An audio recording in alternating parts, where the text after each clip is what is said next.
ধানের শীষ, দাঁড়িপাল্লা, এই পরিচিত প্রতীকের পাশে ছোট ছোট প্রতীক নিয়ে নির্বাচন করা যে কী কষ্টসাধ্য ব্যাপার, সেটা যারা এই প্রতীক নিয়ে নির্বাচন করতেছে তারা বুঝতে পারতেছে। রাজনীতি যারা করে তারা তো একটা আশা থাকে, পার্লামেন্ট নির্বাচন করবে, অন্যান্য নির্বাচন করবে, কিন্তু এই নতুন প্রতীক নিয়ে নির্বাচন করে এই প্রচলিত এই প্রতীকের পাশে টিকে থাকা সাংঘাতিক কঠিন, যেটা এই যাবৎকাল হয়নি, এবার প্রথম হয়েছে। আমরা মনে করি কি এই পার্লামেন্ট নির্বাচনের পরে এই যে 50-এর অধিক যে নিবন্ধনপ্রাপ্ত রাজনৈতিক দল, এগুলো কিন্তু বিলীন হয়ে যাবে। আজকে দেখেন এই নির্বাচনের আগে যেমন রাশেদ খান গণ অধিকার পরিষদের সেক্রেটারি নিজে সরাসরি বিএনপিতে যোগ দিল। আপনার এনডিএমের ববি হাজ্জাজ নিজের দল থেকে পদত্যাগ করে বিএনপিতে জয়েন করে ধানের শীষে নির্বাচন করতেছে।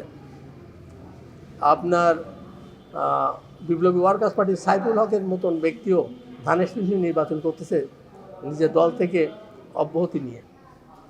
হিরন আরও মিনারেল ওয়াটার মাত্র 50 পয়সায় প্রতি লিটার। আপনার ডক্টর ফরিদুজ্জামান ফরহাদ এনপিপি, ন্যাশনাল পিপুলস পার্টি, নিজের দলের থেকে পদত্যাগ করে বিএনপি ধানের শীষে নির্বাচন করতেছেন। তো এমনিভাবে এইসব প্রতীকে যে নির্বাচন করা যাবে না, এনারা নিশ্চিত হয়ে কিন্তু বিএনপির প্রতীক নিয়ে নির্বাচন করতেছেন। আর আমরা মনে করতেছি কি, আমরা যেহেতু রাজনীতি করি, আমি তো রাজনীতি করি 72 সাল থেকে 50 বছরের উপর হয়ে গেল, কিন্তু রাজনীতি তো করতে হবে। আমরা নাগরিক ঐক্য করতাম, তো নাগরিক ঐক্যের সমস্যা ছিল 15 বছর বিএনপির সাথে ঐক্যবদ্ধভাবে যুগবদ্ধভাবে আমরা লড়াইটা করেছি, রাজনীতি করেছি। এখন যেটা হয়েছে সেটা হচ্ছে এবার বিএনপি যে আসন ভাগাভাগির সময়, আমি ব্যক্তিগতভাবে এটা দেখেন, এই যে আমারে কিন্তু 18 সালে বিএনপি নমিনেশন দিয়েছিল সাতক্ষীরা সদর থেকে, আর বিএনপির সাথে রাজনীতি করতে তো অভ্যস্ত আমরা 15 বছর তো অভ্যস্ত হয়ে গেছি একদম। আজকে বাংলাদেশের যে বাস্তবতা সেটা হচ্ছে দুইটা মূল রাজনৈতিক মুখোমুখি দুটো জোট দাঁড়িয়ে গেছে, বিএনপি জোট আর জামাত জোট। এখন জামাতের সাথে সরাসরি জোটে যে জামাতের সাথে সম্পৃক্ত হয়ে কাজ করা তো আমাদের জন্য কঠিন।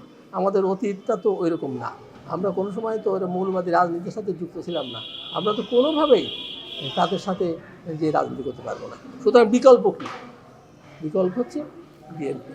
মন্দের ভালো বলতে পারেন, এই দৃষ্টিকোণ থেকেই আমরা বিএনপির সাথে সম্পৃক্ত হয়েছি, বিএনপিতে যোগদান করেছি।